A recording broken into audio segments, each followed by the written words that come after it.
Assalamualaikum warahmatullahi wabarakatuh. Jumpa lagi bersama saya Adi di channel Ngulik Sejarah. Dan pada video kali ini saya akan kembali lagi membacakan suatu kisah misteri. Kali ini berjudul tentang sebuah kisah bersekutu dengan setan. Cerita kali ini ditulis oleh Nafila. Nantinya kalian juga bisa mengunjungi thread beliau secara langsung. Yuk, daripada kita lama-lama, daripada kita penasaran bagaimana kisahnya, mari kita langsung saja menuju ke ceritanya. Perhatikan baik-baik karena ceritanya akan segera saya mulai.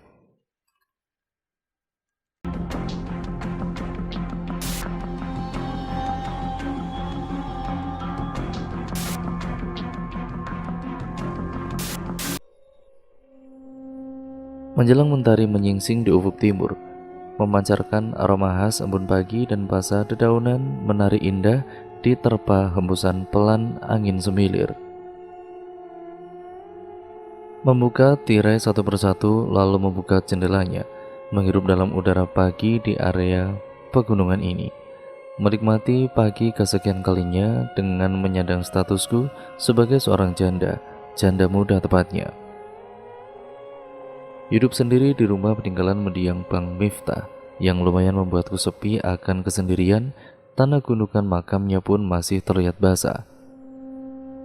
Aku menjalani masa iddah yang membuatku terpukul saat menyadari bahwa aku sudah tidak lagi berteman di tempat tidur. Tidak ada lagi canda tawa di setiap pagi saat ku buatkan ia kopi dengan sedikit gula, menghidangkan sarapan nasi goreng udang kesukaannya, memasak makan siang hingga setia menunggunya pulang bekerja. Bang Miftah, lelaki kesayanganku, penjaga dan juga segalanya di hidup ini, telah pergi selama-lamanya tanpa pamit. Pagi itu, pukul 8, Bang Miftah memelukku mesra. Setelah tadi malam itu, kami bergula di ranjang dengan hangat, mengecup keningku dan memberikan senyum terbaiknya. "Tunggu aku kembali sayang," ucapnya. Ku balas dengan senyuman hangat. Setahun pernikahan kami belum juga dikaruniai buah hati. Mungkin karena keadaan ekonomi kami yang belum terlalu mencukupi. Pekerjaan Bang Miftah yang hanya sebagai kuli bangunan tidaklah cukup untuk membuatkanku istana yang besar. Tanah petak warisan dari mertua kami gunakan untuk mendirikan rumah kayu sederhana. Hanya ada satu kamar tidur, dapur, dan juga kamar mandi. Tapi aku mensyukuri semua ini. Membeli sayur ke warung sebelah rumah, meraciknya hingga mengidangkannya adalah kegiatanku sehari-hari.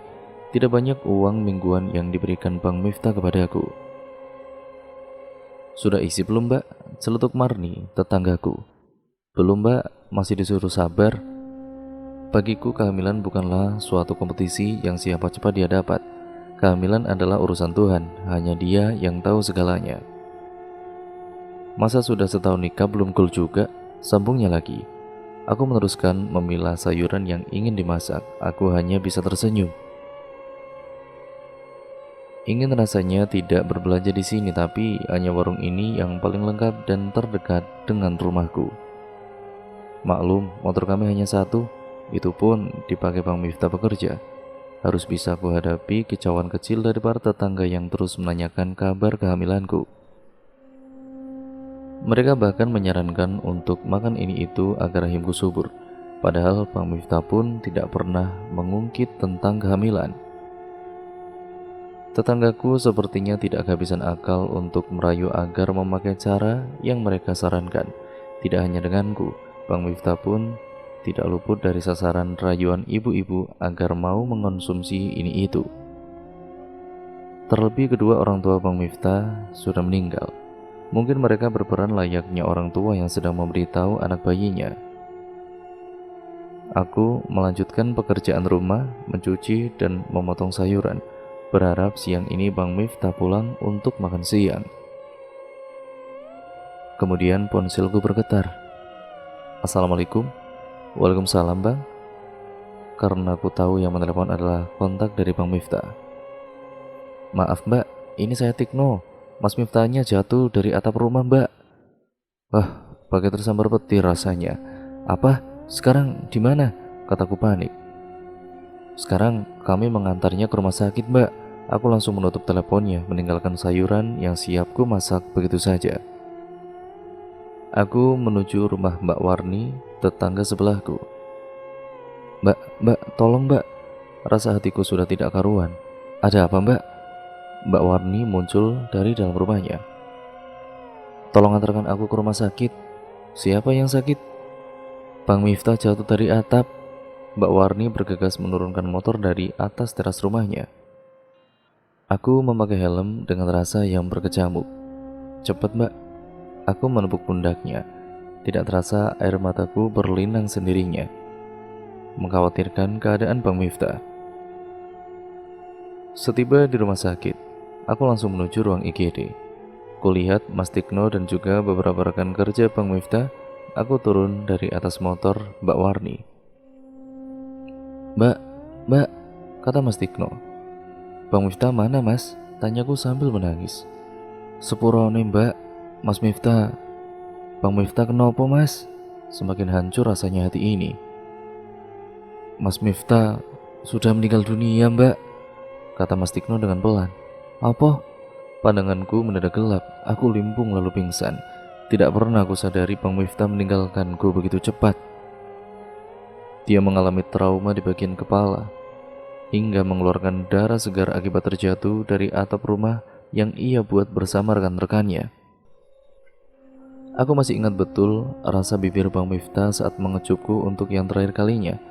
Kubuka kain jarik penutup tubuh jenazah Bang Miftah, meratapi dan menangis di sampingnya.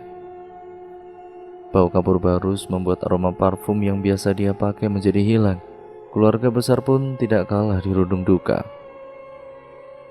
Setahun pernikahan adalah usia yang amat singkat untuk menikmati indahnya bahtera rumah tangga. Sampai suatu ketika, menginjak usia ke-25 tahun, aku menjalani hari-hari sepi tanpa seorang suami. Di usia muda, aku sudah menyandang status janda. Belum terpikir untuk menikah lagi, yang ku rindukan saat ini hanyalah sosok Bang Miftah berada di sampingku. Entah mengapa aku enggan mencuci gelas bekas kopi terakhir dari Bang Miftah pagi itu sebelum ia pergi untuk selama-lamanya.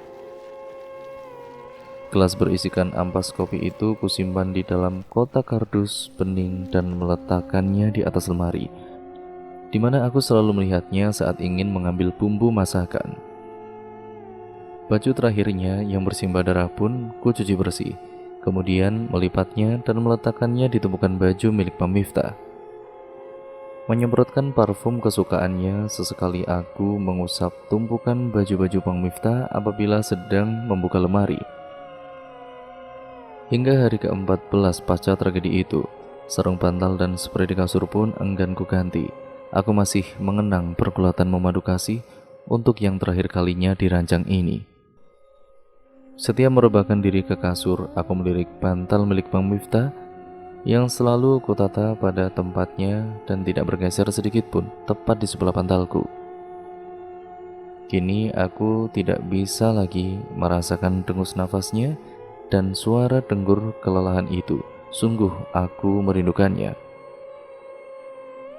Berulang kali kata sabar dan tabah terlontar dari sanak keluarga dan tetangga.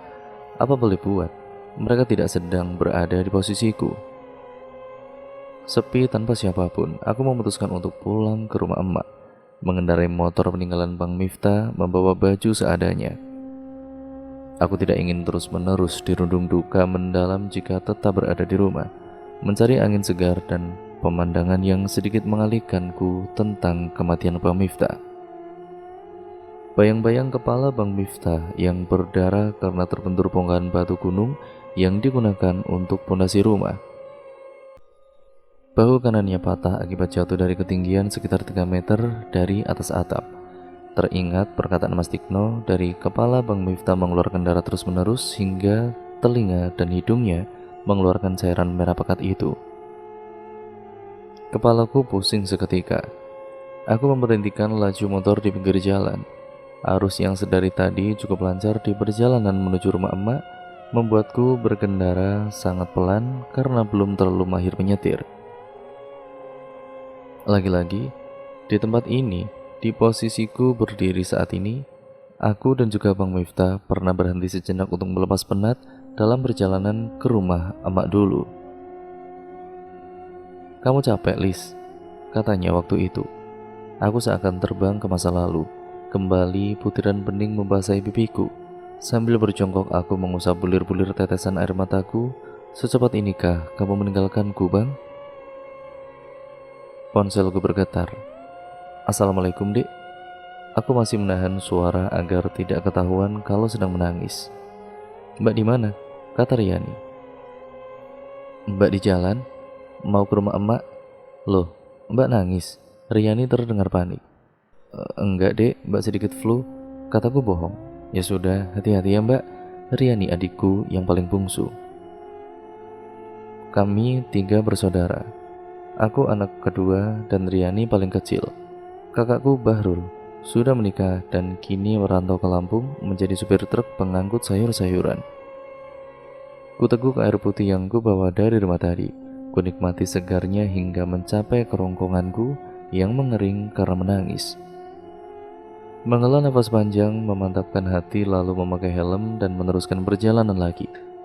"Hati-hati, Lis." Suara siapa itu? Bang Miftah? Tidak mungkin. Aku sedang menyetir sendiri dan tidak ada Bang Miftah di sini. Tapi aku yakin itu suara Bang Miftah yang kudengar. Mungkin hanya halusinasiku saja karena terlalu meratapi kepergiannya.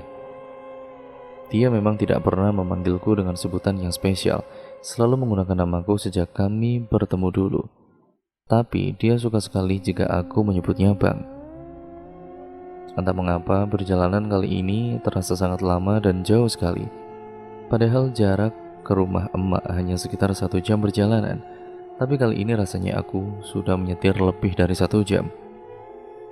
Aku berhenti lagi, mengingat-ingat jalan yang kulalui. Benar saja, tidak ada yang berbeda. Mungkin aku masih dibalut kesedihan, jadi pikiranku kacau. Berhenti di sebuah warung kelontong, aku membeli minuman segar di kulkas warung itu. Saat aku ingin menuju ke arah kulkas, tiba-tiba kulihat sekelebat bayangan mirip sekali dengan Bang Miftah mendekatiku. Sontak aku langsung menoleh ke belakang, namun tidak ada siapa-siapa di sana. Hanya penjaga warung yang berjalan menuju ke dalam. Jantungku berdegup dengan kencang. Ku beranikan mengambil botol minuman segar di dalam kulkas. "Berapa, Pak?" 5.500, Mbak, kata si bapak penjaga warung. "Ini, Pak." Aku menyodorkan uang pecahan 2 ribuan 3 lembar. "Kok Masnya tidak diambilkan minum, Mbak?" kata penjual itu lagi. "Hah? Emas?" Mataku terbelalak menatap Pak penjual. "Iya, itu Masnya yang di atas motor. Kok nggak turun?" Aku mengedarkan netraku ke arah motorku. Tidak ada siapapun di situ. Darahku mendesir. Nggak ada siapa-siapa, Pak. Saya sendirian ini." Si mbak itu nggak sadar kalau boncengin orang ya?" Si bapak itu kemudian menyodorkan uang kembalian. "Bapak bisa aja." Aku mengambilnya lalu bergegas menuju motor meski agak merinding. Di perjalanan pikiranku semakin kalut. Siapa yang sebenarnya dilihat oleh bapak penjual itu tadi? Apakah Bang Miftah? Tidak mungkin, dia sudah tenang di alam sana. Akhirnya tiba juga di rumah emak. Ingin rasanya membagi keluh kesah dan kesepianku pada emak. Beliau adalah orang tuaku satu-satunya sekarang. Setelah kepergian bapak, emak di rumah bersama Riani saja. Dia masih kelas 3 SMP. "Assalamualaikum, Mak." Aku mengetuk pintu rumah emak. "Waalaikumsalam, Mbak. Masuk-masuk." Riani kemudian menghampiriku. Aku memeluknya. Riani tahu betul kondisiku sekarang. Menumpahkan air mataku di pundaknya membuatku terasa lega. Aku melepaskan tas yang kucincing ke lantai. "Sabar, Mbak. Semuanya akan baik-baik saja." Riani mengelus pundakku yang masih memeluknya. Aku masih sesenggukan. "Mana emak?" tanyaku sembari menyeka air mata di pipi. "Ada. Emak lagi di dapur goreng kerupuk." Rumah emak memang besar dan juga luas, sehingga jika ada tamu yang datang tidak terdengar apabila emak sedang di dapur. Sehari-hari kegiatan emak adalah berjualan kerupuk udang, membeli bahan baku di pasar, kemudian menggorengnya dan menjualnya di warung-warung tetangga. "Mak," aku mengambur ke pelukan emak. yang sedang duduk di depan tungku penggorengan. Emak menoleh, melepaskan peniris kerupuk. "Mak," aku menangis di pangkuan emak. "Iya, Lis, sabar ya." Emak mengelus kepalaku. "Mak, Lis gak kuat, Mak."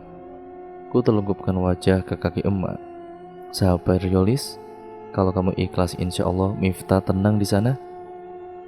Tok tok tok. "Mak, itu ada tamu, Mak." Aku bangkit. "Mana? Kok emak gak dengar apa-apa?" ucap emak. Kemudian tengkuku tiba-tiba dingin. Semilir angin yang entah dari mana meniup halus kulit leherku. Aku beranjak menuju pintu dan membukanya. Hening, tidak ada siapapun. Mungkin anak-anak iseng mengetuknya. "Nah, tadi dengar suara ketukan pintu nggak?" kataku pada Riana yang muncul dari dalam kamarnya. "Nggak ada, Mbak. Aku loh dari tadi di dalam kamar nggak dengar apa-apa." Abaikan saja, meski terkadang bayangan Bang Miftah seakan mengikuti aku kemari. Biasanya saat tiba di rumah emak, dia selalu duduk di depan kayu rotan yang terletak di ruang tamu, sambil menyuruhku membuatkan kopi hitam kesukaannya. Aku memasuki kamar, menyibakkan tirai penutup pintu, melihat ke arah ranjang tua yang dimana dulu ku habiskan malam tertidur di atas itu semasa bujangan. Selama menikah dengan Bang Miftah, terhitung 4 kali kami mengunjungi rumah emak, karena lebih memilih tinggal di rumah sendiri agar lebih mandiri. Dan yang kelima, aku datang seorang diri. Dengan sejuta kesedihan, ku usap bantal lusuh yang menumpuk di atas kasur, mengingat saat tidur di ranjang ini bersama Bang Miftah. Kemudian ku dengar suara ketukan di dalam lemari kamar. Aku langsung menghampiri dan membuka pintu lemari. Kosong, tidak ada apa-apa. Semua bajuku sudah dibawa ke rumah, termasuk perlengkapan yang lainnya. Jadi yang tertinggal di kamar ini hanya lemari kosong, cermin, yaitu cermin kecil beserta ranjang dan kasur. Kubuka tirai jendela, menghirup udara sore, melihat keluar jendela hamparan rawa-rawa yang dipenuhi oleh anjing gondok. Rumah emak emang terletak di kawasan rawa, sehingga tidak jarang jika musim hujan tiba selalu terkena banjir dan lumayan dalam. Kembali memoriku memutar kenangan tempo hari, di mana aku, Riana, dan juga Bang Miftah memancing di pinggiran rawa-rawa. Kami selalu menginap apabila berkunjung ke rumah emak, 2-3 hari lamanya. Di sela-sela kegiatan membantu emak membungkus dan juga mengantar kerupuk, Bang Miftah juga suka memancing. Dia adalah menantu kebanggaan emak. Brak! Cermin kecil yang ku tempel di dinding kamar tiba-tiba terjatuh. Aku tersentak kaget. Mungkinkah angin? Mustahil. Aku menuju dapur untuk mengambil sapu dan juga lap untuk membersihkan serpihan cermin. "Mau ambil apa?" emak mengagetkanku. Tiba-tiba ia muncul dari belakangku, wajahnya terlihat sedikit pucat. Emak, cermin di kamar jatuh. Lis mau ambil sapu." Di sana, emak mendongakkan kepalanya ke arah sapu berada. Aku menuju kamar. "Loh, ngapain bawa sapu, Lis? Rumahnya sudah bersih kok."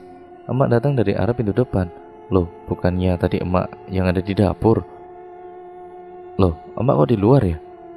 "Ya, emak habis mengantarkan kerupuk tadi itu sama Riana ke warung Mbak Yani." "Terus yang tadi di dapur siapa?" Mbak ada-ada saja," ucap Riana sambil menaruh bakul untuk mengangkut kerupuk. Aku tidak habis pikir, ada apa sebenarnya yang terjadi.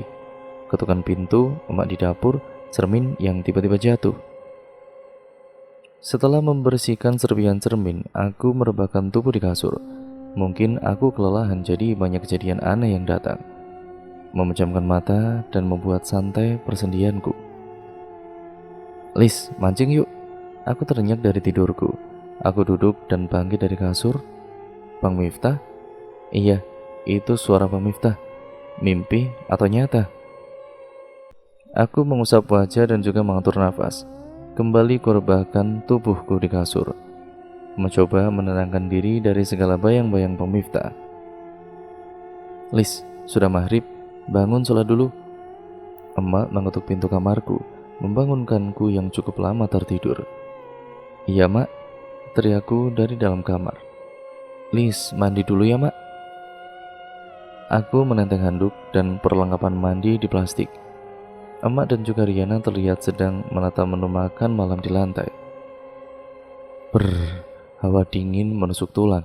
Sebenarnya aku sudah terbiasa mandi malam seperti ini, apalagi jika sedang di rumah emak. Namun kali ini aku merasakan udara yang teramat sangat dingin. Kamar mandi rumah emak memang menyatu dengan bangunan rumah, namun tidak memiliki atap. Tidak ada bak mandi beton, hanya ada beberapa ember dan bak mandi plastik saja. Kusiramkan air ke seluruh tubuh, merasakan dingin seutuhnya, mengguyur dari atas kepala hingga kaki. Suara air yang berjatuhan ke bawah tepat di rawa-rawa menepis suasana sepi. Mengusap sabun dan sampo, menggosok gigi dan membilasnya. Sungguh terasa ringan badan ini. Segar. Setelah selesai mandi, aku menuju ke dalam rumah. Melewati dapur emak yang luas dengan hiasan pelataran dapur yang ditempel di dindingnya. Rumah yang terbuat dari kayu memang cepat sekali menghitam. Apalagi emak menggoreng kerupuk di dalam rumah. Tercium aroma bunga melati, wangi sekali menusuk hidung. Kuedarkan lentera menembus penjuru dapur, namun tidak kutemui bunga itu. Sangat wangi seperti parfum selir keraton. Aku menghentikan langkahku. Tengkuku kembali dingin, seperti ada yang meniup dari belakang. Aku mempercepat langkah, menemui emak dan Riana yang hampir selesai makan malam. Tidak ada meja makan, kami terbiasa duduk lesehan jika sedang makan. Terlihat ada tumis kangkung, tempe goreng, sambal tomat, dan tentu saja kerupuk. Aku menciduk nasi dari panci agak banyak, mengingat seharian ini aku sibuk menangis dan membuatku kelaparan. "Banyak banget makannya mbak," kata Riana sambil menggigit tempe goreng. "Lapar banget," sambutku. "Lis, kamu tinggal di sini saja sama emak dan juga Riana," kata emak setelah kami selesai makan dan mencuci piring. "Emak tahu kamu kesepian, di sini saja bantu emak," lanjutnya. "Tapi mak, rumah di sana siapa yang nunggu? Ya kamu sesekali saja ke sana, membersihkan dan juga bisa juga menginap di sana," ajak Riana. Emak melihatku serius. "Lis, pikirkan dulu mak. Jujur aku belum sanggup meninggalkan rumah itu. Tapi di sisi lain, aku akan terus teringat pada mendiang Bang Miftah apabila tidak meninggalkan rumah itu." Aku membuka ponsel mencoba melihat foto-foto Bang Miftah kembali. Tanpa terasa, air mata ini kembali menetes saat melihat foto pernikahan kami. Berbalut gaun putih, aku dan juga Bang Miftah terlihat sangat bahagia. Berulang kali aku menyeka air mataku. Kemudian, dep, ada yang memegang pundakku. Kulihat emak sudah tertidur di ruang tamu saat tadi ku abaikan beliau berbicara. Tangannya seperti seorang lelaki, berat dan kasar. Langsung ku tengok ke sebelah kanan, nihil tidak ada siapapun. "Mak, mak, bangun mak." Aku menggoyang-goyangkan tubuh emak. Emak terbangun dan mengusap matanya. "Yuk tidur di kamar mak, temani Lis ya," pintaku. Emak pun beranjak menuju kamarku. Kami berdua tidur satu ranjang. Ada perasaan takut menyelimuti diriku. Emak tidur di pojok dekat dinding dan aku di sebelahnya. Mencoba sekuat tenaga memejamkan mata, tapi tidak berhasil. Malam itu pikiranku melayang, antara tidur dan tidak, antara sadar dan tidak. Sepertinya aku sedang berada di suatu tempat bersama orang-orang yang tidak kukenal. Mereka berdiri di sekitarku, namun tidak ada satupun yang menegur dan juga melirikku. Orang-orang itu berwajah pucat dan tanpa ekspresi sedikit pun. Ada yang berjalan bungkuk, anak-anak berlarian, dan wanita dengan rambut panjang. Aku duduk di sebuah kursi taman, celingukan dan melihat ke sekeliling. Tiba-tiba, datang seorang pria menghampiriku dan mengulurkan tangannya. Kutengok ke atas, wajah seram, bercucuran darah, mata yang hampir lepas dari tempatnya, dan tangan kanan yang hampir putus. Dengan senyum yang menyeringai menampakkan gigi yang sudah tidak utuh lagi. Aku berteriak sekuat tenaga, namun tidak terdengar suara teriakanku. Aku menutupi wajahku dengan kedua tangan, mencoba menghindar dari uluran tangan pria itu. Keringat dinginku bercucuran. Berbulan-bulan aku tinggal di rumah emak, menjalani aktivitas menggoreng kerupuk dan mengantarkannya ke warung. Sesekali aku dan juga Riani membeli bahan bakunya di pasar pada saat matahari mulai menampakkan sinarnya. Sesekali juga aku mengajak Riani untuk mampir sebentar ke rumah peninggalan Bang Miftah sekedar untuk membersihkan debu-debu dan beristirahat sejenak di sana. Aku masih tidak sanggup bila harus menginap lama di rumah ini. Kenangan di setiap sudut rumah selalu membawaku pada Bang Miftah. "Mbak, nggak coba buat tinggal lagi?" tanya Riani. Kami baru selesai mengantarkan kerupuk ke warung makan yang lumayan besar dekat kota. "Belum kepikiran nih. Mbak masih ingin sendiri dulu?" Sambil ku seruput es jus mangga favoritku, kami berdua duduk di sebuah kedai di pinggir jalan. "Keluarga Mas Miftah sudah mengizinkan Mbak menikah lagi kan?" "Sudah sih, tapi aku yang masih belum mau." Entah mengapa sulit rasanya ku buka lagi hati ini untuk menerima cinta yang baru. Padahal masa iddahku sudah selesai 3 bulan lalu. "Mbak, nanti mampir dulu ya ke rumah Mbak Desi. Katanya dia itu kemarin mau pesan kerupuk emak buat acara di rumahnya. Kamu tahu alamatnya?" "Iya tahu." Kami kemudian mempercepat menyedot jus masing-masing dan menuju ke rumah Desi. Cuaca saat itu menandakan akan turun hujan. Langit mendadak gelap dan angin kencang menerpa. Riani duduk membonceng di belakang. Aku melajukan motor karena takut kehujanan di jalan. Setelah tiba di rumah Desi, Riani mengetuk pintunya. Rumah yang lumayan luas dengan perkarangan yang tertata rapi, rumput empuk sebagai penghias latar, dengan beberapa pohon bonsai besar yang dibentuk seperti bola. Terdapat ayunan besar dan ornamen kayu jati di pinggir kursi di terasnya. Pasti orang kaya, gumamku. "Assalamualaikum Mbak Desi." Bres, kemudian hujan turun dengan lebatnya. Untunglah kami sudah sampai. "Waalaikumsalam." Seseorang lelaki keluar dari dalam rumah. Perawakan tinggi berkulit putih, memiliki bola mata yang tajam, memakai celana jeans pendek sehingga nampak bulu di kakinya, dan mengenakan kaos berwarna biru muda. Aku menelan ludah. "Mbak Desinya ada?" tanya Riani. "Oh ada, sebentar saya panggilkan." Lelaki itu masuk menuju ke dalam rumahnya. Mungkin dia lupa mempersilahkan kami untuk duduk sebentar. Terpaan angin yang kencang membuat bajuku basah terkena air hujan. Aku dan juga Riani berusaha menepi ke sudut teras rumah Desi. Kok gak masuk aja? Ayo masuk sini nih." Seorang wanita yang terlihat lebih tua daripada aku menyambut kami dengan senyuman hangatnya. Rambut sebahu tergerai lurus, memakai baju dinas khas ibu-ibu alias daster. Kami memasuki rumahnya. Besar, ada hiasan guci yang benar-benar cantik, tulisan kaligrafi yang tertempel di dinding ruang tamu, dan lemari hias berisikan koleksi tas mahal. "Silakan duduk," ucap Desi. "Kok kamu gak bilang dulu kalau mau ke rumah nih?" lanjutnya. "Ponselku lopet Mbak. Mau telepon pakai handphone Mbak Lilis, aku gak hafal nomornya Mbak Desi," jelas Riani. "Oh ini Mbak Lilis ya, yang pernah kamu ceritakan dulu?" Dia menatapku. "Iya," sambutku. "Jadi gimana soal kerupuk emak kemarin?" "Oh jadi aku jadi pesan nih.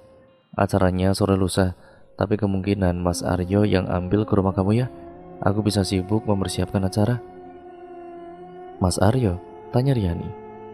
"Iya, yang tadi itu suamiku namanya Mas Aryo." Selesai membahas masalah pesanan kerupuk, kami bermaksud ingin pamit pulang. Namun hujan tidak kunjung berhenti.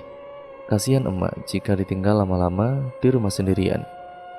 "Biar diantarkan Mas Aryo saja ya, kasihan kalian, hujannya makin deras sekali tuh." Desi mengantar kami sampai pintu dan melihat hujan yang masih sangat deras. "Apa tidak merepotkan Mbak?" kata aku. Biasa aja, biar Mas Aryo tahu rumah kalian, jadi nanti waktu ambil kerupuk gak usah tanya-tanya lagi." "Motorku gimana?" kata Riani. "Besok biar diantar sama Pak Bas, pembantuku." Desi masuk ke dalam rumahnya, mungkin memberitahu suaminya. Benar saja mobil Fortuner hitam keluar dari garasi. Tidak tampak siapa yang menyetirnya, entah Pak Bas atau Mas Aryo yang di dalamnya. Kami berpamitan pada Desi, melangkahkan kaki dengan menutupi kepala menggunakan tas yang kami bawa. Aku memasuki mobil itu, Mas Aryo tersenyum padaku. Mobil pun melaju menembus derasnya air hujan. Aku dan juga Riani duduk di kursi belakang. Tentu saja sesekali aku mencuri pandangan ke wajah Mas Aryo. Riani memberikan instruksi arah jalan menuju rumah. Akhirnya tiba di rumah. Kami berterima kasih kepada Mas Aryo dan tidak lupa senyum terbaikku kupersembahkan. Emak memang sudah terbiasa dengan pesanan kerupuk yang lumayan banyak. Tidak jarang membuat emak kewalahan sehingga tidur larut malam karena harus menggoreng dan membungkusi kerupuk. Usaha emak ini sudah berlangsung sejak aku masih SMP dan Riani masih duduk di bangku sekolah dasar. Semenjak apa meninggal karena sakit TBC, emaklah yang menghidupi kami bertiga hingga akhirnya Mas Bahrul menikah dengan orang Lampung dan merantau ke sana. Sudah lama Mas Bahrul tidak pulang ke rumah emak. Menelepon pun juga sangat jarang. Emak tidak pernah menuntut diberi uang berbulan karena emak tahu keadaan ekonomi Mas Bahrul yang sangat pas-pasan. Saat aku dan juga Bang Miftah menikah pun, ia tidak pernah datang karena tidak mampu membeli tiket pulang dan pergi. Kasihan melihat emak jika masih tetap bekerja di usianya yang menjelang tua. Tapi emak tipikal orang yang tidak mau berdiam diri. Ia senang bila ada kegiatan yang dilakukan. Ditambah sekarang aku menumpang lagi di rumah emak, membuatku semakin kasihan melihatnya. Brum! Terdengar bunyi mobil berhenti di depan rumah. Assalamualaikum. Waalaikumsalam. Aku menuju pintu yang terbuka sedari tadi. Mas Aryo datang mengambil pesanan kerupuk. Dengan setelan rapi memakai jas dan dasi, tidak lupa sepatu hitam yang mengkilap. Oh, Mas Aryo, silakan masuk Mas. Sebentar saya ambilkan kerupuknya. Dia hanya tersenyum. Aku menuju dapur dan membawa 5 bungkusan plastik besar berisi kerupuk. Masih banyak. Tinggal 2 plastik besar lagi. Aku kemudian meletakkan plastik kerupuk di bagasi mobilnya. Dia menungguku sambil membukakan pintu bagasi. Sudah Mas. Kuhirup bau parfumnya nikmat sekali. Berapa totalnya? Ya, berapa ya? Kemarin Mbak Desi bilang berapa harganya? Aku balik bertanya. Loh, gimana sih? Dia mengeringkan dahi. Ekspresinya lucu sekali. Riani dan juga emak lagi pergi ke pasar. Saya lupa tanya harganya. Aku mengaruk kepala. Aku telepon Desi dulu ya, katanya dan aku mengangguk. Berulang kali dia mencoba menelepon Desi, nampaknya tidak diangkat. Gak diangkat, mungkin lagi sibuk persiapan acara nanti malam. Aku bawa dulu ya, nanti aku balik lagi ke sini buat bayar. Lanjutnya. Iya, maaf merepotkan Mas. Oh ya, motor kamu sudah dikembalikan Pak Bas. Oh sudah Mas, kemarin sudah diantar. Terima kasih. Aku mencoba memberikan senyum terbaik. Ya sudah, aku pulang dulu ya. Nanti kalau sudah tahu harganya, pasti segera aku bayar. Dia menutup pintu bagasi mobil. Tengkuku kemudian kembali merinding. Padahal tidak ada angin saat itu. Bulu-bulu halusku pun terasa berdiri semua. Aku kemudian mengusapnya. Sore itu, saat hujan mulai turun rintik-rintik, bertemankan teh hangat dan sebungkus roti isi selai coklat, aku menyandarkan tubuh ke dipan milik emak. Dipan yang cukup tua terbuat dari rotan. Jika ada orang duduk lalu bangkit, ia akan berbunyi mendecit. Emak dan juga Riani sedang tidak di rumah. Mereka pergi mengantarkan kerupuk ke sebuah warung makan di tengah kota. Inilah resiko berjualan yang bergantung pada lahan milik orang lain. Kita harus tetap sigap menawarkan dagangan ke sana kemari, apapun kondisi alamnya. Aku salut pada emak. Beliau sama sekali tidak mengeluh. Bahkan, untuk memanjakan dirinya dengan berpijat pun jarang dilakukannya. Begitu pula Riani. Gadis lulusan SMA itu tidak protes jika dirinya hanya menjadi kurir pengantar kerupuk. Aku bersyukur dikala kekalutan hatiku sepeninggal mendiang Bang Miftah, masih ada emak yang sanggup membiayai kehidupanku. Sesaat terlintas kembali raut wajah Mas Aryo. Beruntungnya Desi, gumamku. Jika dilihat dari pakaian dan postur tubuhnya, Mas Aryo adalah seorang atasan di dealer mobil. Pernah sepintas kulihat ada name tag yang tertempel di kemejanya dengan tulisan manajer. Hebat ya? Prang! Aku terperanjat kaget dari dipan, terkejut mendengar ada benda yang jatuh dari dapur. Bergegas menuju ke dapur dan melihat apa yang terjadi. Sebuah gelas dan juga sesosok wanita. Aku tidak mengedipkan mata melihatnya. Dia membelakangiku dengan posisinya menghadap ke arah jendela. Rambutnya lurus sebahu, memakai baju berwarna merah dan bawahan rok hitam. Roknya menutupi kakinya. Aku masih terpaku, mengedipkan mata dan kemudian mengusap-ngusap mataku. Siapa? Lidahku sangat keluh. Blas! Dia menghilang begitu saja. Dan seketika pandanganku berubah menjadi hitam. Mbak Lilis? Kepalaku masih terasa pusing. Rupanya aku pingsan tadi. Mbak, sudah sadar? Kata Riani mencoba menggoyangkan tubuhku. Nih, aku di mana? Kataku sambil mencoba bangun dan memegangi kepala. Mbak, kok bisa pingsan sih? Ada apa? Mbak nggak tahu nih. Tiba-tiba pandangan Mbak jadi gelap. Aku masih memegangi kepalaku. Ahmad datang membawakan segelas teh hangat dan memberikan kepadaku. Aku mencoba mengingat kejadian tadi. Sejak kapan aku bisa melihat makhluk halus? Mak, Lis mau tanya boleh? Kini aku sudah berada di atas kasurku. Ada apa? Jawab Emak. Apa di keluarga kita ada yang bisa melihat makhluk halus? Emak terdiam. Ada, jawab Emak. Emak bisa melihat mereka, tapi tidak sering. Lanjutnya, aku terdiam dan benar saja mungkin aku mewarisi sifat Emak. Keesokan harinya saat aku sedang menyapu halaman rumah, ada mobil hitam yang berhenti menuju ke arahku.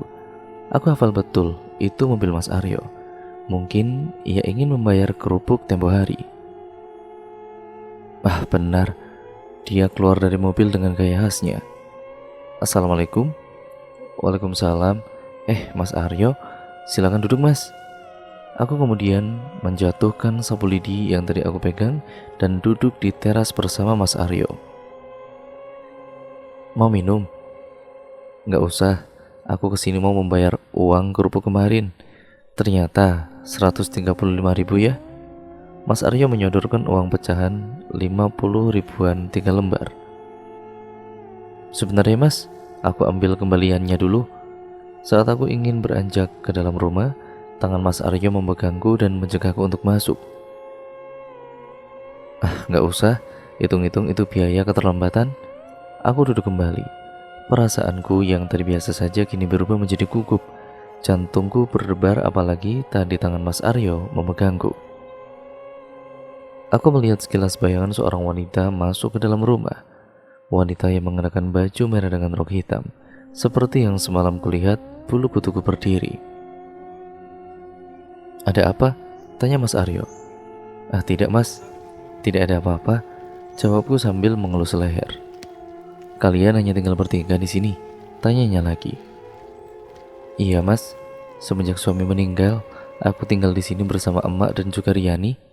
Oh maaf, aku gak bermaksud, ucapnya dengan nada bersalah. Gak apa-apa Mas. Mas pulang kerja ya? Tanyaku lagi. Iya, tadi habis dari kantor terus ke sini. Jawabnya. Kerja di mana Mas? Di dealer mobil ya? Jadi congos? Dia terkekeh manis sekali. Kalau aku mau beli mobil, bisa dong lewat Mas Aryo saja? Bisa-bisa, dengan senang hati. Dia membuka tas kecil yang dibawanya dan mengeluarkan selembar kertas kecil. Ini kartu namaku, disimpan ya. Siapa tahu nanti mau beli mobil. Dia menyodorkan kepadaku. Terima kasih. Aku tersenyum padanya. Dia pun pamit pulang karena ada janji untuk menemani istrinya ke dokter. Saat kutanya sakit apa, Mas Aryo tidak menjawabnya. Kulambaikan tangan padanya dan tetap memeluk kartu nama yang tadi diberinya. Kali ini aku yang menjadi kurir antar kerupuk. Riani sakit demam, mungkin kelelahan setelah warawiri mengantarkan dagangan bersama emak. Dulu sebelum menikah, akulah yang menjadi kurir kerupuk. Saat itu Riani masih sekolah, jadi aku sudah hafal betul tempat langganan emakku. Setelah selesai membungkus si kerupuk, emak kemudian memasukkannya ke dalam karung berwarna biru besar, mengikat bagian atasnya, lalu kemudian meletakkannya di jok motor belakang. Memastikan karung itu kuat dan tidak goyang terkena terpaan angin, dirasa mantap, aku kemudian memulai mengantarkan sumber penghasilan kami. Hari ini ada 5 buah warung yang akan aku datangi menitipkan kerupuk-kerupuk ini. Cuaca mendukung, cukup cerah namun sedikit mendung di bagian utara, mengingat bahwa jas hujan selalu ku bawa kemana-mana. Tiba di warung pertama, si penjaga nampak sudah akrab dengan kedatanganku. Ia langsung memintaku meletakkan kerupuk pesanannya di dalam toples yang lumayan besar yang tersedia di atas masing-masing meja warung. Ia pun memberiku beberapa lembar uang. Katanya ini bayaran untuk kerupuk emak yang sudah laku kemarin. Aku mencatatnya di ponselku agar tidak lupa. Aku kembali meneruskan perjalanan melewati bangunan-bangunan ruko yang menjulang tinggi di kota. Lalu lalang kendaraan berseliweran membalap motorku. Aku tidak berani melajukan motor dengan kecepatan di atas 40 km per jam. Takut jika karung berisi kerupuk ini akan berhamburan kemana-mana. Aku melewati sebuah tempat yang tidak asing di ingatanku. Ya, dealer mobil milik Mas Aryo. Kuhentikan sejenak motorku di pinggir jalan raya, tepat di depan ruko dealernya. Tak tampak Mas Aryo di sana, hanya ada beberapa karyawan saja yang sedang duduk dan ada yang mondar-mandir, dan aku pun tidak melihat mobil Fortuner hitam yang biasa ia gunakan jika ke rumahku. Senyum tersungging di bibirku membayangkan betapa bahagianya si Desi memiliki Mas Aryo. Gagah, tampan, kaya raya adalah dambaan setiap kaum hawa. Aku menutup kaca helm dan kemudian melanjutkan mengantarkan kerupuk. Sampai di warung kedua, memarkir motor dan menurunkan karung kerupuk itu. Loh, kamu di sini? Emas, aku terkejut. Mas Aryo? Iya, aku sarapan dulu di sini. Sambil nunggu katanya ada yang mau meeting sama aku. Dia masih duduk di kursi warung. Terlihat ia sedang menyantap hidangan pecel dengan lauk ayam goreng dan secangkir teh hangat. Oh, aku mengantar kerupuk, Mas. Di sini langganan emak. Sini sarapan dulu saja, temani aku, pintanya. Entah mengapa badanku terasa refleks mengikuti perintah Mas Aryo. Ia kemudian memesankanku sepiring nasi rames dan air putih hangat. Sudah lama jadi langganan di sini, katanya sambil menyuap sisa nasinya. Dia tetap duduk di hadapanku. Sudah lumayan, jawabku sambil mengaduk nasi rames di piring. Kalau boleh tahu, suamimu meninggal karena apa? Tanya Mas Aryo sembari menyeruput teh hangatnya. Jatuh dari atap rumah, Bang Miftah jadi kuli bangunan. Sekarang gak berniat untuk menikah lagi. Kan masih muda. Dia memperlihatkan barisan giginya yang besar dan rapi. Belum terpikir, Mas. Ia masih senang membantu emak dulu. Cukup lama kami mengobrol hingga tidak terasa makanan yang kami pesan sudah ludes. Mas Aryo asik, suka diajak bercanda dan bertukar pikiran. Orang yang kritis dan berwibawa. Aku kagum padanya. Aku jemput ya. SMS masuk di ponselku. Ya, dari Mas Aryo. Entah dari mana asal mulanya hubungan kami kok semakin intens. Aku menyadari bahwa posisi ini sangat berdosa karena menjalin satu hubungan dengan Mas Aryo yang masih berstatus sebagai suami Desi. Mas Aryo bilang bahwa Desi sudah lama sakit kista di bagian rahimnya sehingga sulit untuk mendapatkan anak. Setiap pulang kerja, Mas Aryo mampir ke rumah emak membawakan martabak, pisang keju, atau camilan lainnya. Berulang kali emak dan juga Riani memperingatkanku bahwa tindakan ini salah besar. Tapi mungkin di sisi lain aku merasakan ada sebuah getaran cinta yang tumbuh kembali semenjak ditinggal Bang Miftah. Tak jarang aku dan juga Mas Aryo pergi makan malam berdua di sebuah kafe. Mas Aryo termasuk orang yang sibuk, jadi tidak sulit baginya untuk berbohong kepada Desi. Kenapa Desi nggak dioperasi saja mas? Tanyaku pada Mas Aryo. Sudah 2 kali, tapi entah kenapa penyakitnya tidak kunjung sembuh. Pakai cara alternatif juga sudah. Jelas Mas Aryo. Jadi jika dilihat dari sifatnya, Mas Aryo ini sangat mencintai Desi. Apapun kondisi Desi, dia masih setia mendampinginya berobat ke rumah sakit. Aku sedikit cemburu. Berbulan-bulan menjalani hubungan gelap bersama Mas Aryo membuatku tidak tahan dengan status seperti ini. Aku ingin minta penjelasan tentang hubungan ini. Mas, malam ini jemput ya. Aku mengirimkan pesan padanya. Gak bisa Lis, malam ini jadwal kontrol Desi. Balasnya. Kok gitu? Sejak kapan kamu peduli sama istrimu? Rasa cemburu yang sudah di ujung tanduk. Lama sekali ku tunggu balasan SMS dari Mas Aryo, namun tidak kunjung ku terima. Hati-hati, emak ini kan sudah berkali-kali memperingatkanmu soal hubungan ini. Emak tidak mau kamu menjadi perusak rumah tangga orang, Lis, ucap emak. Ah tidak mak, Mas Aryo itu sudah bosan sama Desi. Dia mau menikahiku, jawabku sekenanya. Apa? Jangan main-main kamu, Lis. Emak tidak mau kamu bertindak kelewatan. Lihat saja mak, aku akan membuat Mas Aryo menceraikan Desi. Aku meninggalkan emak yang duduk bersamaku di depan ruang tamu. Mas, kamu di mana? Aku kangen. Ku kirim SMS pada Mas Aryo. Sabar ya, besok aku jemput kamu. Kita makan malam berdua. Senyum sumringah terpancar di bibirku. Akhirnya aku akan bertemu sang pujaan hati lagi. Keesokan malam Mas Aryo memenuhi janjinya dengan memakai celana jeans dengkul, baju kaos berwarna hitam, dan jam tangan. Dia tampak seperti pangeran. Aku memoles wajahku supaya terlihat sangat cantik di hadapannya. Memakai atasan berwarna biru malam dengan aksen renda di lengannya dan rok span wera muda. Tidak lupa sandal selop dan tas lembang warna senada. Rambutku gerai saja. Yaudah yuk mas. Aku menggandeng tangan kekar Mas Aryo. Kami memasuki mobil hitamnya, duduk di sampingnya, memangku tas lembang dan memasang safety beltnya. Kami menuju di sebuah kafe. Rata-rata pengunjungnya adalah kaum elit. Terlihat dari mobil-mobil yang terparkir rapi dan dari pakaian mereka yang branded. Kamu mau pesan apa? Seafood udang aja mas, sama orange juice, kataku sembari membuka muka buku menu. Pastanya 1, seafood udangnya 1, minumnya orange juice, dan juga mocha float ya, ujar Mas Aryo pada pelayan kafenya. Mas, aku mau tanya sesuatu, ucapku. Apa? Mas Aryo melepaskan ponsel yang sedari tadi dilihatnya. Aku ingin kejelasan dalam hubungan kita ini mas. Maksudnya? Dia mengernyitkan dahi. Ya, aku ingin hubungan yang jelas mas.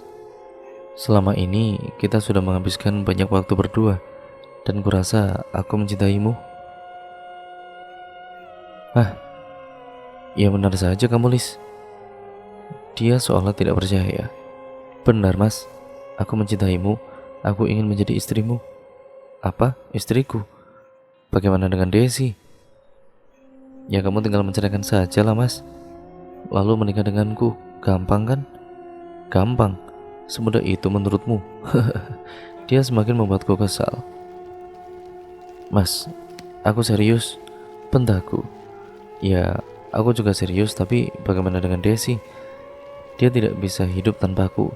Aku satu-satunya penyemangat hidupnya, jelasnya. Ya kan, lama-kelamaan nanti dia juga bisa bangkit sendiri.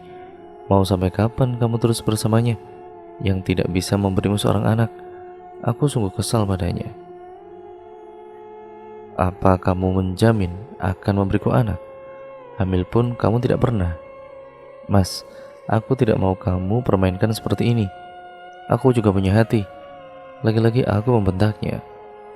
Siapa yang permainkan kamu? Aku sayang padamu tapi tidak untuk memilikimu, ungkapnya.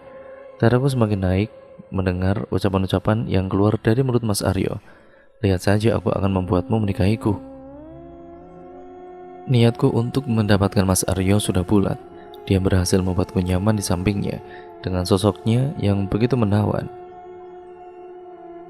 Kenapa Desi itu tidak cepat mati saja agar aku bisa segera dinikahi oleh Mas Aryo? Sudah tahu dia itu hanya parasit di hidup Mas Aryo, masih saja mencari belas kasihan. Setauku, Desi adalah wanita yang taat agama. Selain waktu mengantarkan Riani tempo hari, aku juga sempat bertemu dengannya di suatu pusat perbelanjaan. Dandanannya lusuh, sama sekali tidak menggambarkan bahwa dia itu istri seorang manajer. Berbeda jauh denganku, apalagi semenjak tinggal di rumah emak.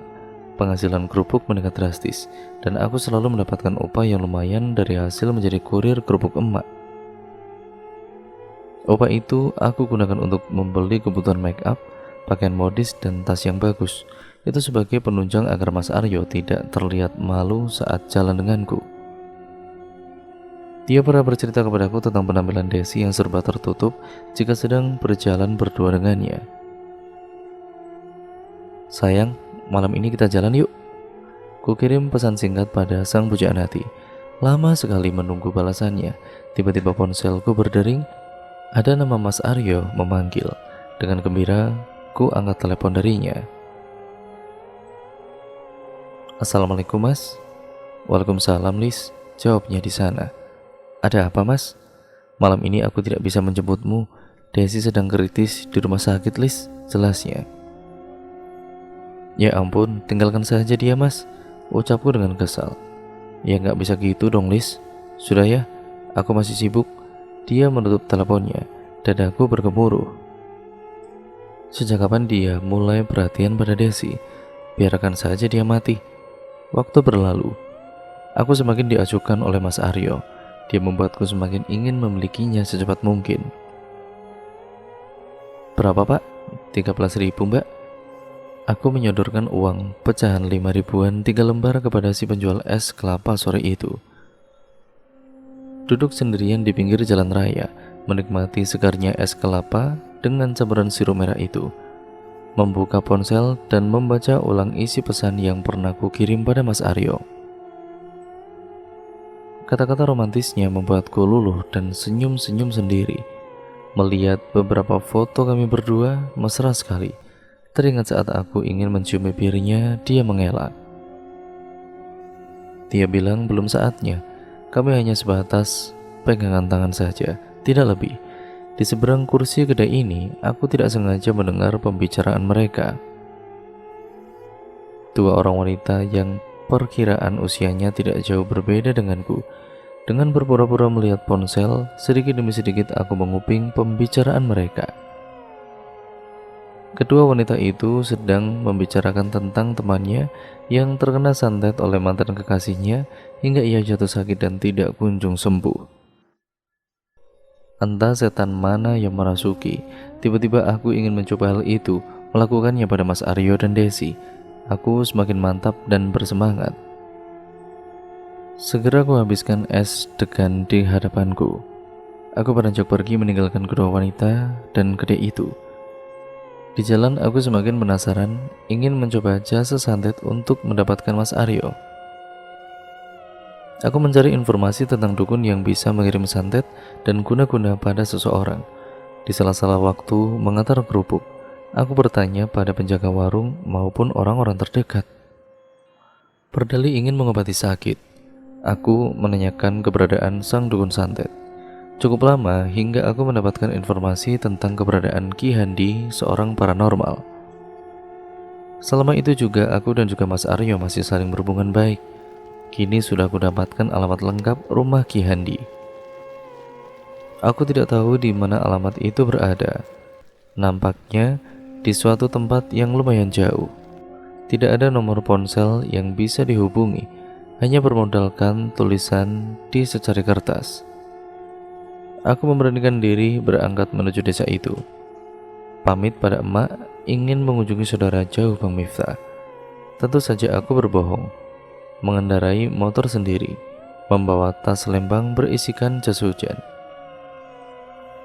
Di perjalanan, aku masih sering melihat sosok wanita berbaju merah dengan rok hitam selalu membuntutiku. Aku sudah terbiasa dengan sosoknya. Dia menambahkan diri sekilas-sekilas dan masih tetap dengan posisi membelakangiku. Bertanya alamat kepada orang-orang sekitar, memberhentikan motorku, memberanikan diri, menanyakan rumah Ki Handi. Di sebuah rumah kayu beratapkan seng yang sudah berkarat, semacam pondok di tengah sawah di halamannya, terdapat jaring persegi sebagai kandang itik miliknya. Sepertinya rumah itu tidak dialiri listrik karena tidak ada kabel yang melintasi atas rumahnya. Aku diantarkan oleh seorang ibu parubaya yang tahu rumahnya Ki Handi. Ibu itu mengantarkanku sampai pinggir sawah saja dan menunjukkan rumahnya. Jalan yang licin khas tanah persawahan sedikit mengganggu keseimbanganku saat berjalan. Dengan hati-hati, aku menuju rumah Ki Handi yang terletak sekitar 100 meter dari bibir sawah. Suara itik yang bersautan menandakan mereka sedang melihat orang asing menuju ke tempat ini. "Assalamualaikum, Ki," ucapku sambil mengetuk daun pintunya. "Waalaikumsalam. Siapa?" Suara yang cukup renta ku dengar dari arah dalam rumah. "Saya, Ki. Mau minta tolong?" Ki Handi membukakan pintunya. Perawakan yang lebih pendek dariku, memakai baju dan celana hitam. Ada kupluk di atas kepalanya, terlihat cukup tua karena kulitnya yang sudah terlihat keriput. "Masuk," ajak Ki Handi. Aku kemudian mengangguk. Kami berdua duduk di dalam rumahnya. Tidak ada alas apapun, hanya kayu, dan kulihat banyak sekali cawan-cawan kecil berisikan bunga warna-warni. Bau dupa yang tertancap di sebuah wadah berisikan beras kuning. Ada pula berbagai macam bentuk tulang, entah tulang apa itu. Belum lagi di dinding gubuk ini banyak tengkorak kepala hewan bergantungan. Bulu kuduku berdiri. "Ada apa?" Ki Handi membuka percakapan kami. "Anu, Ki, saya mau minta tolong sama Aki. Saya mau mendapatkan hati seseorang," jelasku. Ki Handi mengangguk sambil mengelus jenggotnya yang mulai memutih. "Iya, saya paham. Mau pakai metode apa?" kata Ki Handi. "Adanya apa saja, Ki?" "Ya terserah kamu. Mau yang mana? Semua ada di sini," jelas Ki Handi. "Santet bisa. Kamu kesini bawa adik atau kakakmu?" Ki Handi bertanya. Aku celingkukan. Tidak bawa siapa-siapa, Ki. Hanya saya sendiri kok," jawab kukuku. "Oh, dia tidak suka kamu kemari. Dia bilang sama saya." Aku semakin terheran-heran. Mungkinkah sosok wanita yang berbaju merah itu? Ki Handi mengambil sebuah puhul alias boneka yang berbentuk seperti manusia, berwarna coklat seperti terbuat dari lilitan serat kayu. Mulutnya komat-kamit seperti membaca beberapa mantra. Matanya terpejam. Sesekali ia tiupkan hembusan napas ke boneka itu. Agak merinding melihat aktivitas Ki Handi yang duduk di hadapanku.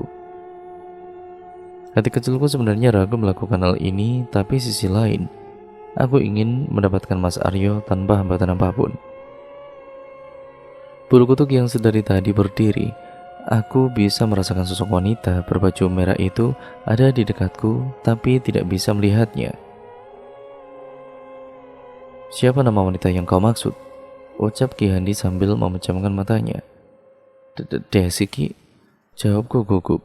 Aku terus memperhatikan gerak-gerik Ki Handi yang memegangi boneka itu. Ia celupkan boneka itu ke dalam cawan berisi air dan mahkota bunga berwarna merah dan beberapa melati.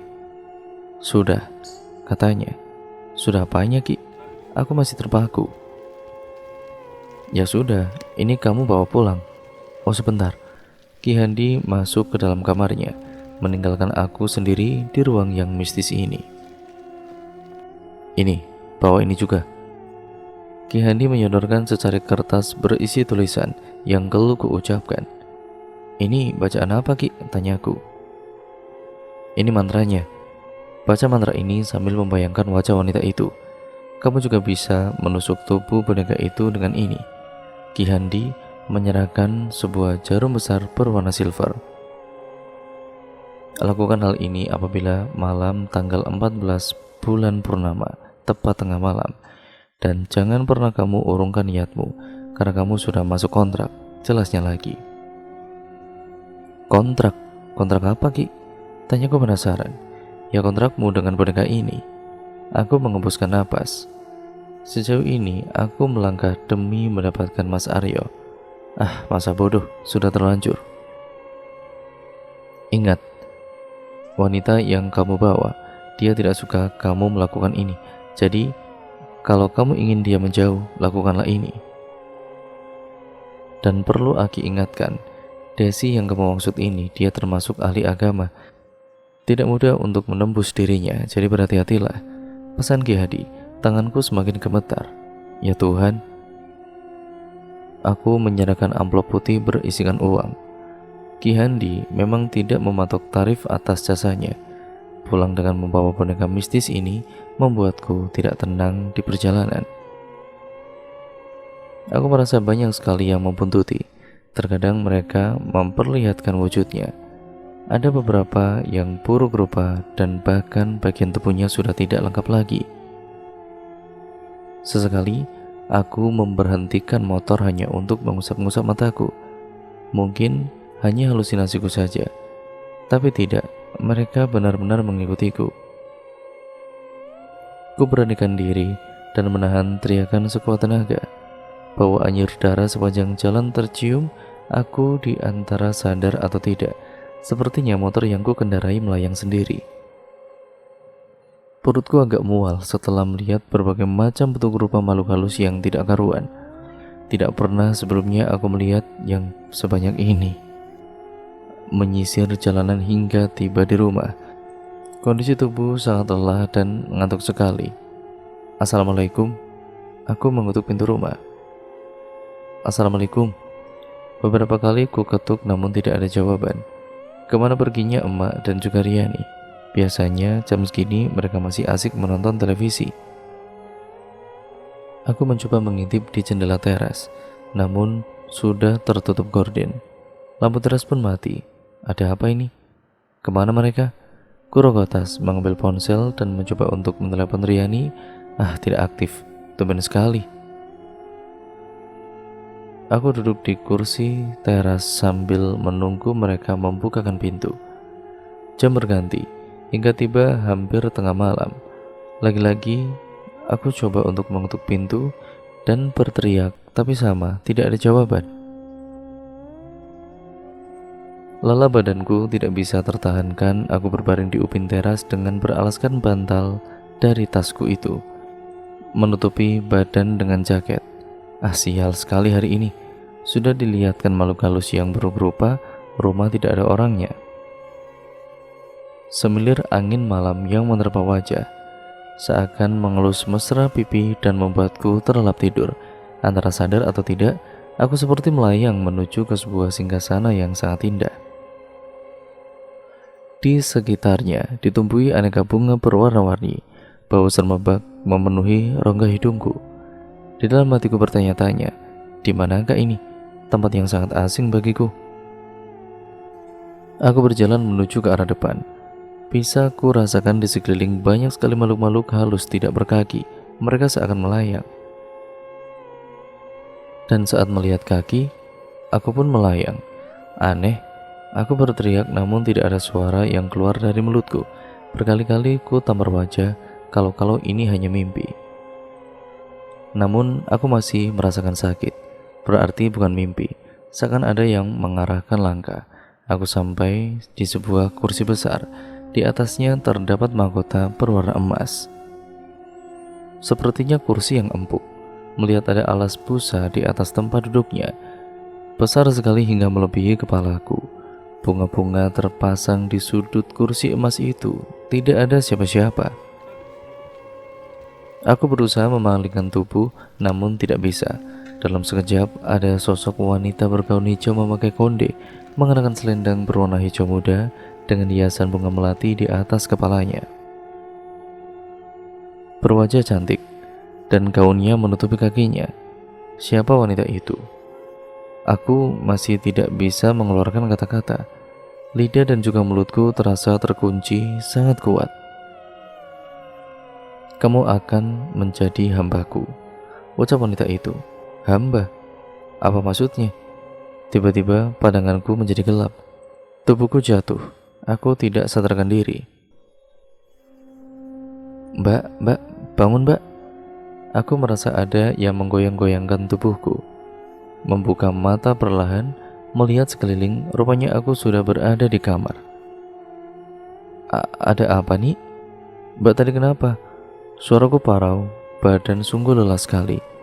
Mbak pingsan dari tadi malam, kata Riani. Pingsan? Aku memegang kepala, pening rasanya. Iya mbak, sudah 2 hari mbak tidak pulang. Tadi malam emak menemukan mbak sudah tertidur di teras, jelas Riani. 2 hari? Perasaan baru tadi malam aku sampai rumah lalu tertidur. Aku malas membahas ini. Aku yakin ini ada hubungannya dengan kunjunganku pada Ki Handi dan boneka itu. Riani membantuku duduk di atas kasur dan memberiku teh hangat. Emak kemana? Emak ke rumah Pak Ramli. Takut kalau mbak ada apa-apa. Jadi emak meminta bantuan Pak Ramli. Pak Ramli adalah tetangga emak dan sudah dianggap seperti saudara sendiri. Suara orang ramai berdatangan masuk ke rumah. Emak dalam kondisi menangis langsung menuju ke dalam kamarku. Ya Allah Gusti, alhamdulillah kamu sudah sadar, Lis. Emak memelukku. Kerumunan para lelaki yang datang membuat sumpah kamarku. Di antara mereka ada Pak Ramli. Atas permintaan emak, mereka semua pulang ke rumahnya masing-masing meninggalkan aku, emak dan Riani. Emak mengambilkan makan siang dan menyuapiku. Akhir-akhir ini kamu bertingkah aneh, Lis. Ada apa sebenarnya? Tanya emak sambil menyuapiku. Mak, Lis boleh tanya sesuatu? Iya, katakanlah. Siapa sosok wanita berbaju merah dan memakai rok hitam itu, Mak? Emak terdiam, mengetikkan gerakannya memegang sendok dan menghela nafas. Dia kakak emak yang paling tua. Dia meninggal karena terkena guna-guna yang ia tunjukkan kepada selingkuhan suaminya. Aku terkejut. Pantas saja dia tidak suka saat aku berkunjung ke rumah Ki Handi kemarin. Emak bilang Bude meninggal karena sakit. Tanyaku penasaran. Iya memang sakit. Sakit yang tidak kunjung sembuh karena ilmu guna-gunanya menjadi senjata makan tuan. Dia sudah tidak bisa memberikan tumbal lagi kepada Saiton yang menjeratnya. Jantungku berdebar, darahku berdesir dan keringat dinginku bercucuran. Inikah kontrak yang dimaksud oleh Ki Handi? Malam bulan purnama tiba. Sore tadi aku sudah membeli sajen untuk ritual malam ini. Aku sungguh mantap untuk mendapatkan hati Mas Aryo dan membuat Desi semakin cepat menghadap Tuhan. Aku tidak tidur malam itu karena takut akan terlewat jam 12. Sambil menelepon Mas Aryo demi membunuh rasa kantuk yang sedari tadi kutahan. Melepas rindu dengannya yang sudah lama sekali tidak berjumpa. Sebentar lagi kamu akan menjadi suamiku, Mas. Emak dan juga Riani sudah tertidur lelap. Aku mulai ritualnya. Kubuka secari kertas dari Ki Handi, kemudian membacanya dengan sungguh-sungguh. Hawa panas menyelimuti seluruh ruangan kamarku. Jantungku berdegup dengan kencang. Dengan teliti aku membaca mantranya, membayangkan wajah Desi dengan fokus, memegang boneka itu di tanganku. Aku menusuk boneka itu di bagian kakinya. Berulang-ulang kali ku lakukan tusukan itu menggunakan jarum jam yang diberikan oleh Ki Handi. Aku sebenarnya tidak yakin ini akan langsung mengenai Desi, tapi siapa yang meragukan kekuatan seperti ini? Aku berusaha meyakinkan diriku. Mas, malam ini kita jalan yuk. Sudah lama kita tidak berkencan, ajakku sewaktu bertemu Mas Aryo di sebuah kedai siang itu. Maaf Lis, malam ini aku tidak bisa, jawabnya. Kenapa? Kamu sibuk? Desi sakit lagi atau kenapa kakinya mendadak lumpuh? Terlihat raut wajah sedih Mas Aryo. Mataku terbelalak, benarkah ini terjadi? Loh memangnya kenapa Mas? Aku tidak tahu, padahal sebelumnya dia biasa-biasa saja. Boleh aku menjenguknya? Silakan saja, tapi tolong bawa adikmu ya, agar dia tidak curiga, terangnya. Baiklah. Malam itu aku mengajak Riani menjenguk Desi di rumahnya. Dengan rasa senang, aku melangkahkan kaki memasuki rumahnya. Ya Allah mbak, kok bisa sampai begini mbak? Aku melihat Desi duduk di kursi roda yang didorong oleh Mas Aryo. Iya, aku tidak tahu juga mbak. Tiba-tiba kakiku mati rasa, aku tidak bisa menggerakkannya. Sudah berobat? Sudah, kata dokter kakiku tidak sakit apa-apa. Yang sabar ya mbak, aku mengelus pundaknya. Mas, antar aku ke kamar, aku mau sholat isya, kata Desi pada Mas Aryo. Dengan sabar Mas Aryo mendorong kursi roda Desi. Semoga kamu lekas mati Des. Aku pamit pulang pada Mas Aryo. Dia terlihat tabah menerima keadaan Desi yang sudah lumpuh seperti itu. Tiba di rumah, aku bergegas masuk ke dalam kamar menyusun peralatan ritualku. Aku ingin Desi segera menemui ajalnya. Aku abaikan perkataan Ki Handi yang menyuruhku melakukan ritual hanya saat malam bulan purnama saja. Aku pikir lebih sering melakukan ritual itu, Desi pasti akan cepat mati. Memegang boneka itu dan juga membacakan mantranya, sambil fokus membayangkan wajah Desi yang kesakitan, senyum tersinggung di bibirku. Aku kemudian menusukkan jarum ke bagian perut dan tangan boneka itu. Hawa di kamar semakin panas, tubuhku gemetar, boneka itu terlempar dari tanganku. Terkejut dengan suara tersengal, air dari cawan berisi potongan kembang itu tumpah ke lantai. Ada apa, Lis? Emak mengetuk pintu kamarku. Tidak ada apa-apa, Mak. Aku memungut boneka itu kembali, mengulangi ritual membacakan jambi-jambi, dan semakin fokus membayangkan Desi menderita. Lagi-lagi boneka itu terpental. Jantungku berdegup semakin kencang, keringatku bercucuran. Tiba-tiba pandanganku menjadi gelap. Antara sadar dan tidak, aku kembali berada di sebuah singgasana berwarna emas yang dulu pernah kutemui. Aku tahu ini hanya mimpi. Kini suasana di singgasana ini berubah menjadi sangat panas. Aku tidak melihat sosok wanita berbaju hijau itu di sana. Tiba-tiba dua makhluk besar datang dari arah belakangku. Badannya sangat besar, memakai celana pendek berwarna hijau. Tangannya kekar menyeret tubuhku ke belakang. Ingin berteriak tapi suaraku ini sama sekali tidak terdengar. Dengan kasar, mereka menyeret tubuhku yang hanya separuh dari ukuran tubuh mereka. Berulang kali aku meronta dan berusaha melepaskan cengkeraman dari tangan kasar mereka. Tubuhku menggeliat. Berkali-kali aku menjerit meminta tolong. Tapi ya tetap saja tidak ada suara yang keluar dari mulutku. Diseret dan rambutku dijambak sakit sekali. Perih rasanya. Aku berusaha meronta melepaskan genggaman kedua makhluk besar itu. Tapi apa daya, badanku kalah besar dari mereka. Aku lelah. Mereka membawaku ke sebuah ruangan yang gelap sekali. Tidak ada celah cahaya yang masuk. Pengap sekali.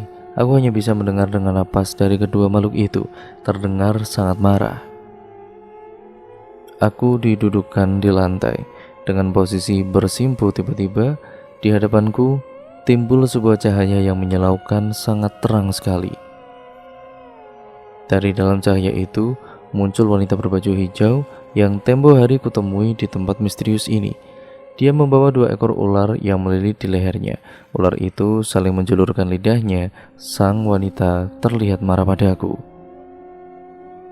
Kenapa kamu bersikeras? Ucap wanita itu. Suaranya terdengar menggelegar. Aku ingin menjawab namun tidak bisa. Mulutku terkunci rapat. Hari berlalu, tidak sabar rasanya ingin cepat-cepat menelepon Mas Aryo. Aku mau tahu apakah Desi sudah mati ataukah masih merintih kesakitan. Mas Aryo bodoh, jelas-jelas Desi sudah tidak bisa memberikannya kebahagiaan, masih saja ia pertahankan. Emak tidak lagi melihat budemu ke sini, Lis? Tanya emak saat ku bantu dirinya membungkusi kerupuk di dapur. Ah emak, dia itu hantu, memang tidak pantas dia ada di sini bersama kita, jawabku. Bukan seperti itu, dulu sebelum dia meninggal dia pernah berpesan kepada emak Jangan sesekali mendatangi dukun atau melakukan guna-guna, nanti akan celaka. Ya iyalah mak, siapapun yang berhubungan dengan setan itu pastilah celaka.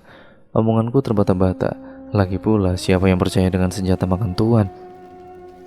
Seperti yang kebanyakan orang lakukan, mereka sukses menjalani ritual santet dan mendapatkan apa yang ia mau. Aku meninggalkan emak di dapur. Segera aku ambil ponsel dan menelepon Mas Aryo. Lama sekali tidak ada jawaban sampai ku telepon berulang-ulang. Halo mas, teleponnya terhubung. Iya, halo Lis, kamu lagi di mana? Malam ini kita jalan yuk, aku merindukanmu, ucapku manja. Maaf Lis, kali ini aku sedang menemani Desi terapi berjalan. Alhamdulillah dia sudah sedikit bisa berjalan lagi. Apa? Mataku terbelalak. Darahku naik ke ubun-ubun. Langsung kumatikan sambungan teleponnya. Rupanya mantraku ini tidak berhasil.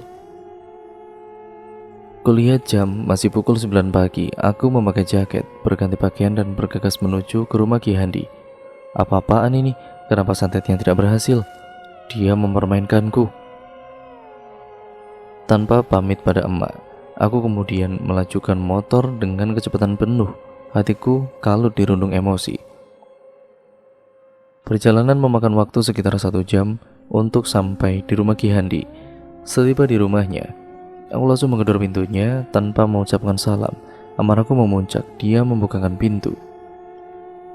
Ada apa? Jawabnya dengan suara parau. Aku ingin minta pertanggungjawaban Ki.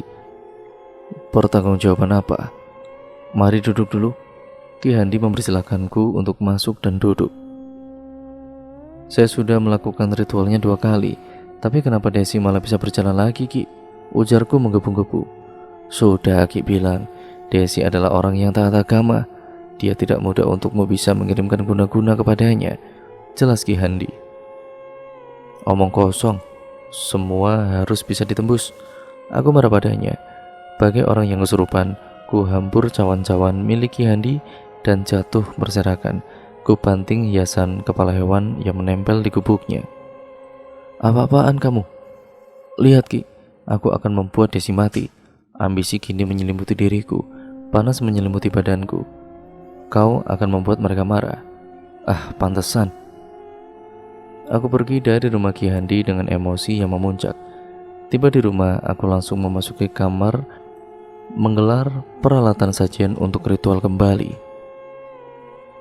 Aku berusaha fokus dan tenang dalam membacakan mantra. Kali ini aku menusuk di semua bagian boneka itu. Aku berharap Desi semakin merintih kesakitan dan akhirnya mati. Boneka itu terbental lagi. Aku bagai orang kesetanan, ku ambil dan mengulangi lagi bacaan mantra, tetapi tetap saja boneka itu kembali terpental. Aku mengamuk, berteriak dan juga mengamburkan alat sajian itu. Berteriak-teriak seperti bukan aku yang ada di dalam tubuh ini. Emak menggedor pintu kamarku sambil berteriak-teriak juga. Pandanganku berubah menjadi gelap. Aku tersungkur ke lantai. Kembali aku berada di singgasana itu. Kini tempat itu porak-poranda, seperti ada yang menghancurkannya. Kursi emasnya terjungkal, bunga-bunga di sekelilingnya seperti habis terbakar. Terdengar auman menggelegar, seperti auman harimau yang sedang marah. Benar saja. Tiba-tiba singgasana yang kupijak itu runtuh. Aku masuk ke dalamnya, gelap sekali. Aku mencoba membuka mata namun tidak bisa. Berteriak pun tidak ada suara yang terdengar. Aku mendengar seperti ada yang membacakan ayat-ayat, namun di mana? Siapa? Aku tidak bisa melihat apapun. Lis, bangun Lis. Seperti suara emak sedang menangis, tapi di mana? Aku tidak bisa melihatnya. Lis, sadar Lis, bangun. Emakkah itu? Aku mencoba membuka mataku, tapi masih gelap. Mencoba membuka mulutku, namun tetap saja terkunci rapat. Yang bisa ku dengar adalah suara aranganku. Kaki dan tanganku tidak bisa ku gerakan. Ada apa ini?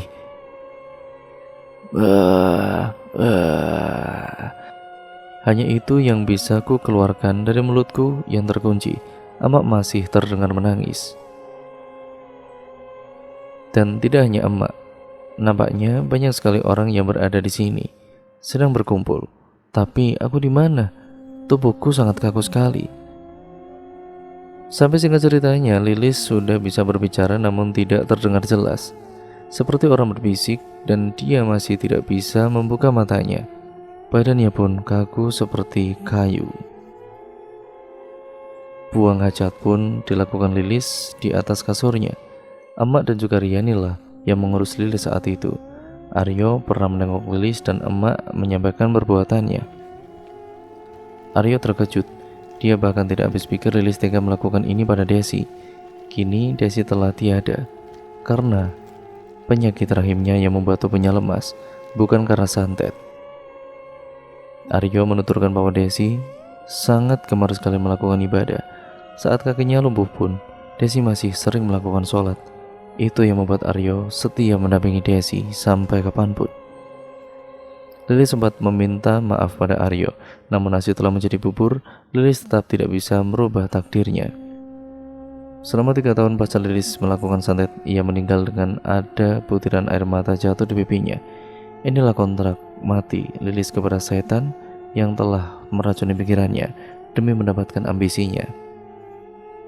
Semua karena ambisi dan juga tekadnya mendapatkan cinta yang jelas-jelas tidak bisa ia dapatkan semasa hidupnya. Dan cerita pun akhirnya selesai sampai di sini ya teman-teman. Terima kasih untuk kalian semua yang sudah menyimak video kali ini dan cerita kali ini. Banyak sekali pembelajaran dari cerita kali ini. Semoga kalian bisa mengambil sisi positifnya dan membuang jauh-jauh sisi negatifnya. Namun jadikan itu sebagai pembelajaran untuk kita semua ya teman-teman, agar kita jangan terjebak ke hal-hal yang begitu. Ya semoga yang baik-baik kalian ambil, yang buruk kalian buang jauh-jauh. Dan jadikan itu sebagai pembelajaran untuk kita semua agar kita menjadi manusia yang jauh lebih baik. Sekian, terima kasih, kurang lebihnya mohon maaf. Video ini saya akhiri. Jangan lupa subscribe dan nyalakan tombol lonceng notifikasinya, like, komen, dan share sebanyak-banyaknya, karena itu membantu channel ini berkembang menjadi channel yang lebih baik lagi. Kurang lebihnya mohon maaf. Video ini saya akhiri. Wassalamualaikum warahmatullahi wabarakatuh.